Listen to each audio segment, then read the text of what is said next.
우리가 보는 이 성경책에는 복이라는 단어가 자그마치 130번 이상 나옵니다. 그렇습니다. 우리 기독교는 참 복된 종교입니다. 기독교의 경전인 이 성경책에서 복이라는 단어가 130번 이상 나온다니 참 하나님은 우리에게 복 주시기를 원하시는 분이시다라는 것을 깨닫게 되죠. 그렇다면 우리는 성경이 말하는 복이 무엇인가를 바로 알아야 할 것입니다.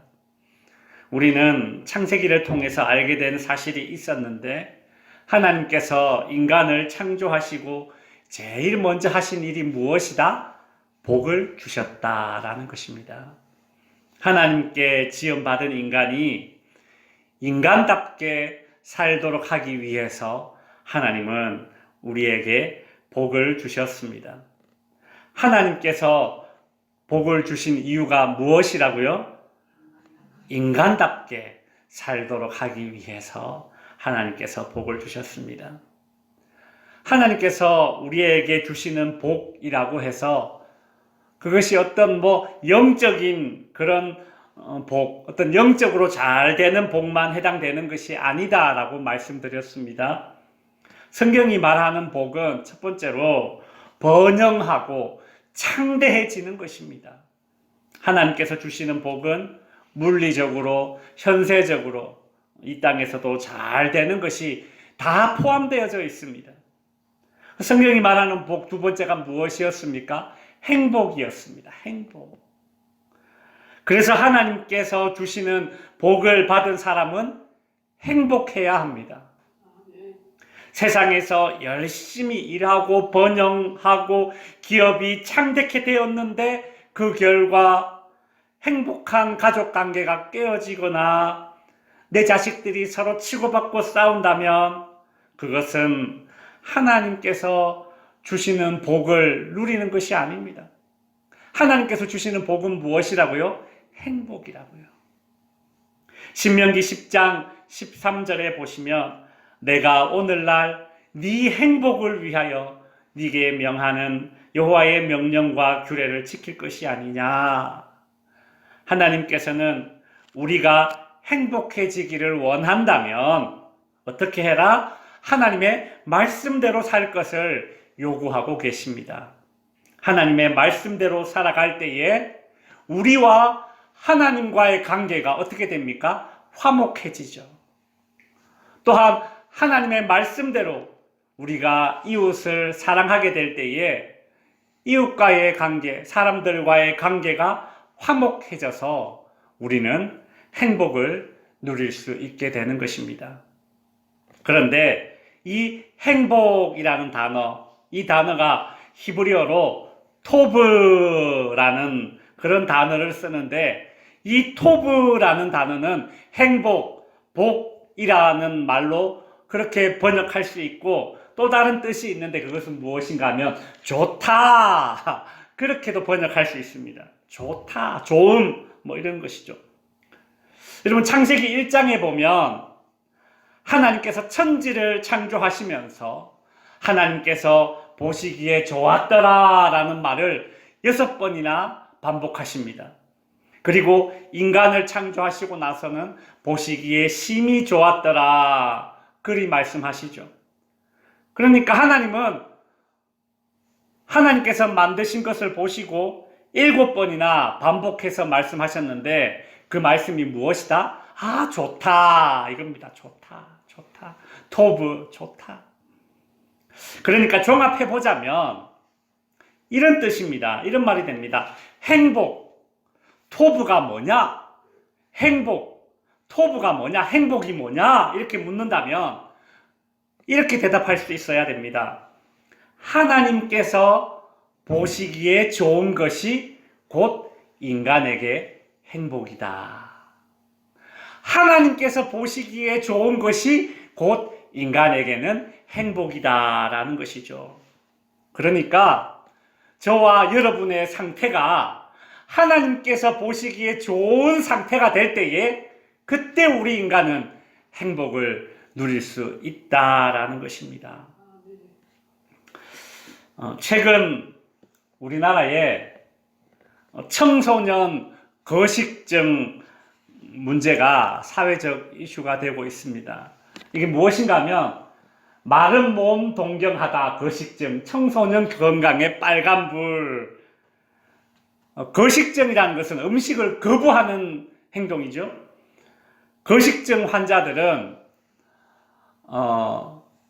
섭취장애랑은 다른 겁니다. 섭취장애는 병입니다, 말 그대로. 그래서 먹을 수가 없는 그런 병이고, 이 거식증이라는 것은 대부분 이런 겁니다. 심리적인 이유인데 무엇인가 하면 살이 찌는 것에 대한 걱정과 공포를 느끼고, 본인이 비만이 아닌데도 나는 비만이다 그리 생각해서 체중을 줄이기 위해서 식사를 제한하거나 먹은 뒤에 인위적으로 일부러 이렇게 구토하는 행동을 하는 것을 거식증이라고 합니다.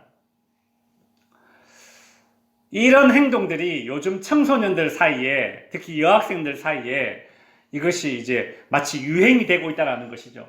어떤 청소년들은 이렇게 인터넷에 같이 말라 죽을 사람 구해요 이렇게 글을 올려서 같은 청소년들을 모집을 한답니다.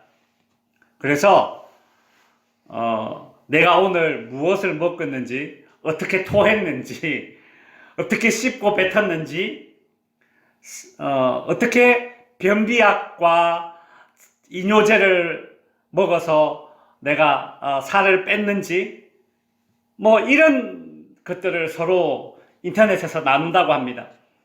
그래서 목표가 40kg면 박수를 쳐주고 35kg가 나오면 뼈 말랐다라고 해서 어떤 나름대로 자기들끼리 훈장을 주는 겁니다. 뭐 이제 뼈 말랐다라고 하면 최고의 칭찬이 되는 겁니다, 자기들 사이에서. 그래서 이렇게 자기의 마른 몸을 사진을 찍어서 이렇게 인터넷에 올려서 서로 동기부여하고 자극받고 그렇게 한다라는 것이죠. 이런 청소년들은 자기 자신의 체중이 정상임에도 불구하고 스스로 살쪘다라고 생각해서 음식을 먹지 않는데, 근데 부모나 의사가 아무리 너는 정상 체중이다 그리 말해도 들어먹지 않습니다. 내가 보는 나는 뚱뚱하다, 그래서 아름답지가 않다, 보기에 좋지 않다는 것입니다. 거식증에 걸린 청소년들은 뼈밖에 없는 상태를 아름다운 상태, 좋은 상태로 그렇게 인정을 합니다. 그래서 자신도 뼈 마른 상태가 되어야 행복해질 것이다 라고 생각을 하죠. 이것이 잘못되었지 않습니까? 진짜 이 거식증 청소년들에게 좋은 상태란 어떤 상태이겠습니까?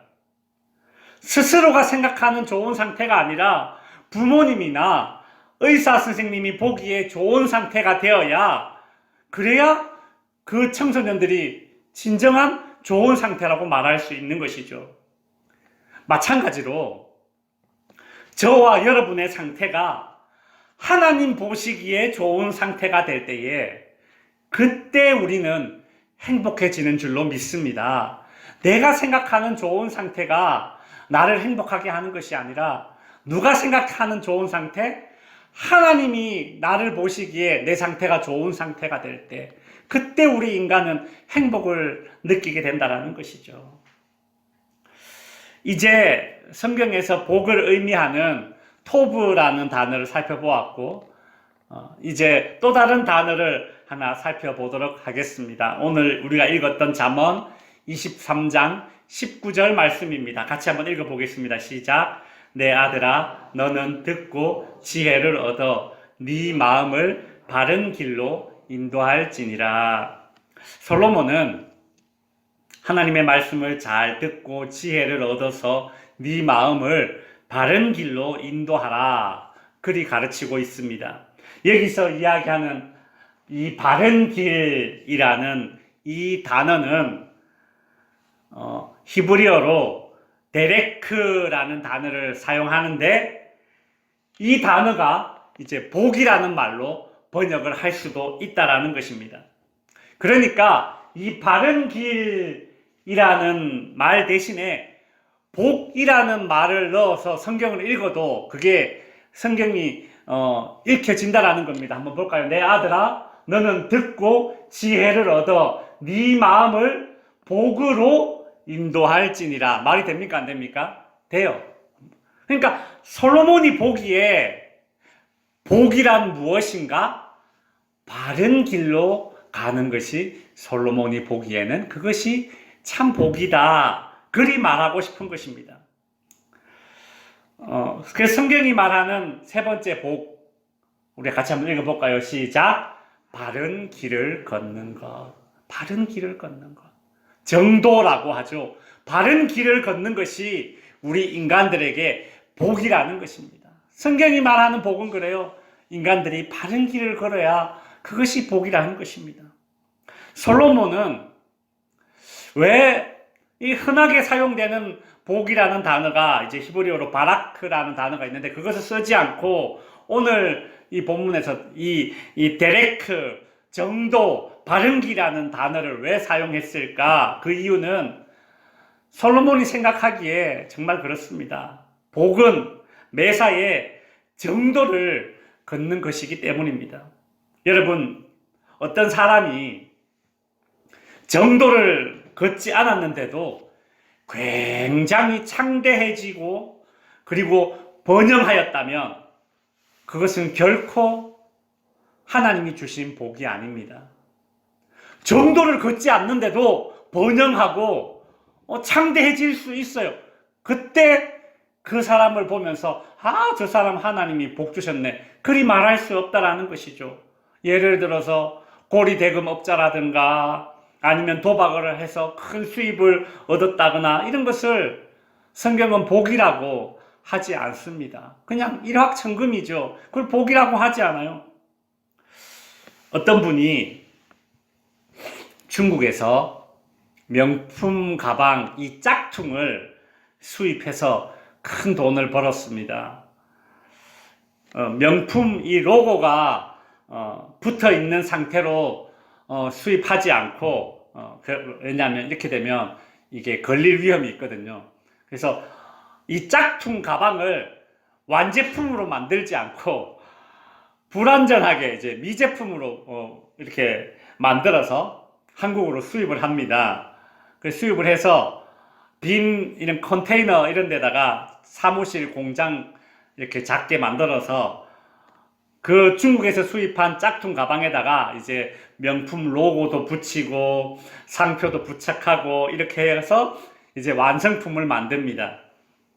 그렇게 해서 이제 짝퉁을 팔다가 고발을 당해서 이 사람이 이제 실형을 당할 지경이 되었습니다. 근데 이분이 저한테 법적으로 이 문제가 잘 해결되게 해달라고 저한테 기도 부탁을 한번 했었던 적이 있습니다. 여러분, 제가 그런 기도 부탁을 받으면 뭐라고 기도해야 됩니까? 뭐라고 기도해야 되겠습니까? 그런 기도가 목사 입에서 그런 기도가 잘 나올까요? 안 나올까요? 근데 참, 어찌어찌 해서 이분이 실형은 이제 살지 않게 되었습니다. 그런데 여러분, 그분의 그 개인적인 입장에서는 실형을 안 살게 되었으니 다행이다 라고 말할 수 있겠죠. 또 그분이 이전까지 짝퉁을 수년간 팔아와서 벌어놓은 돈이 많으니 그것도 참 복받았다라고 말할 수 있겠습니까? 아니죠. 오늘 본문에 근거하면 바른 길 정도를 걷지 않았기 때문에 그 복은 하나님이 주신 복이라고 말할 수가 없다라는 것입니다. 정도를 벗어나서 거짓된 방법을 동원해서 불의한 방법으로 이득을 얻게 된다면 여러분 그것은 복의 대상이 아닙니다. 엄밀히 이야기하자면 그것은 하나님의 심판의 대상입니다. 하나님의 심판의 대상인데 내가 거기에 복 내려달라고 어떻게 기도하겠습니까? 그러기에 여러분 정말 복된 사람은 어떤 사람인가? 정도를 벗어나려면 하던 일도 안 되게 막히는 것이 복된 사람입니다. 맞죠? 그게 복된 사람이에요. 하나님은 당신이 정말 아끼는 사람이라면 정도를 벗어나는 그런 계획을 세우고 그 일을 시도하면 그 일이 무참하게 실패하게 만드시는 분입니다. 왜요? 하나님께서 아끼시는 사람이기 때문에 그렇습니다. 하나님 입장에서는 이처럼 정도를 걷는 것이 복입니다. 여러분, 저와 여러분은 신앙의 양심을 버리고 어떤 일을 추진했을 때에 그 일이 결코 성사되지 않을 것입니다. 결코 창대한 결과가 주어지지 않을 것입니다. 왜요? 저와 여러분은 하나님의 사랑을 받는 자들이기 때문입니다. 성도 여러분, 우리는 하나님의 복을 받은 그런 자들이기 때문에 바른 길만 걷고도 충분히 열매 맺을 수 있는 사람들입니다. 믿으십니까? 우리의 믿음이 부족해서 그렇지 하나님의 백성들은 정도를 걸으면 결코 모자람이 없는 그런 열매를 거둘 수 있습니다. 여러분, 하나님이 바른 길을 걷는 자에게 주시는 복은 오병이어와 같은 복입니다. 제자들은 오병이어를 보고 이렇게 말했습니다. 요한복음 6장 9절에 보면 여기에 보리빵 5개와 물고기 2마리를 가지고 있는 한 아이가 있습니다. 그러나 이렇게 많은 사람에게 그것이 무슨 소용이 있겠습니까? 보리떡 5개, 물고기 2마리, 그게 무슨 소용이 있겠습니까? 제자들은 그렇게 말했지만, 그러나 여러분, 어떻게 되었습니까? 원하는 대로 먹고 남아서 모았습니다. 세상적으로 보기에 아이고 그것 가지고 뭘 해 싶지만 참으로 희한한 게 하나님께서 주시는 복은 모자람이 없는 복입니다. 이제 말씀을 정리하겠습니다. 솔로몬은 복이 무엇인가? 그것은 정도, 바른 길을 걷는 것이다 라고 오늘 본문에서 정의를 내렸습니다. 따라서 성도들은 이 땅에서 정도를 벗어난 번영을 꿈꾸어서는 안 되는 것입니다. 우리의 소득은 항상 정도를 걷는 가운데 얻어지는 열매들입니다. 그렇다면 바른 길을 걷는 자가 얻게 되는 그 소득의 특징이 있을 것입니다. 바른 길을 걷는 자가 얻게 되는 소득이 있을 것입니다. 그 소득의 특징은 무엇인가 정리해보자면 첫 번째로 적은 듯 하나 어떻다고요? 결코 모자람이 없다. 결코 모자람이 없다. 자, 적은 듯 한데 지나고 나면 남아있어요. 결코 모자람이 없다. 여러분, 이것이 정도를 걷는 바른 길을 걷는 자가 얻게 되는 복입니다. 그렇다면 반대로 불의한 길을 얻는 자가 얻게 되는 소득은 어떻겠습니까? 많은 듯 하나 어때요? 항상 결핍을 느끼겠죠. 불의한 방법으로 얻게 되는 소득은 마치 이 소금물과 같습니다.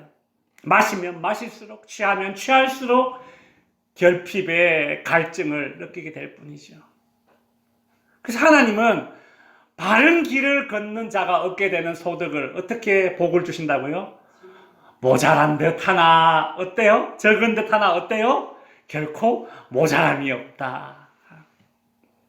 바른 길을 걷는 자가 얻게 되는 소득의 두 번째는 무엇입니까? 후유증이 없이 내 것이 된다라는 것입니다. 그렇게 얻게 되는 소득은, 바른 길을 걸을 때에 얻게 되는 소득은 내 인생에 후유증을 남기지 않습니다. 여러분, 우리나라 공무원 중에 뇌물죄나 기타 권력형 비리로 기소되는 공무원들이, 놀라지 마십시오, 1년에 18,000명이랍니다. 들킨 것만 해도 이 정도인데 안 들킨 건 또 얼마나 있겠습니까?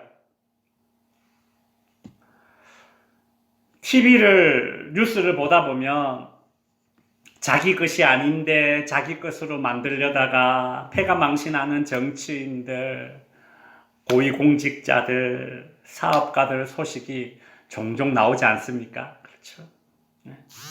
그러나 바른 길을 걷는 자가 얻게 되는 소득은 이런 후유증이 없다라는 것입니다. 훗날에 부끄러울 것이 없는 소득이 된다라는 것이죠. 그래요. 바른 길을 걷는 자가 얻게 되는 소득은 후유증이 없습니다. 그렇게 내 것이 된다는 것이죠.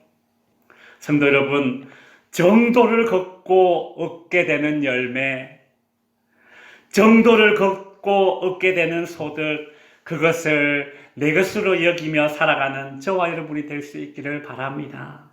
그때 우리는 행복한 존재들이 될 것입니다. 저와 여러분의 인생의 걸음이 정도의 걸음걸음이 될 수 있기를 주님의 이름으로 축원드립니다. 기도하겠습니다.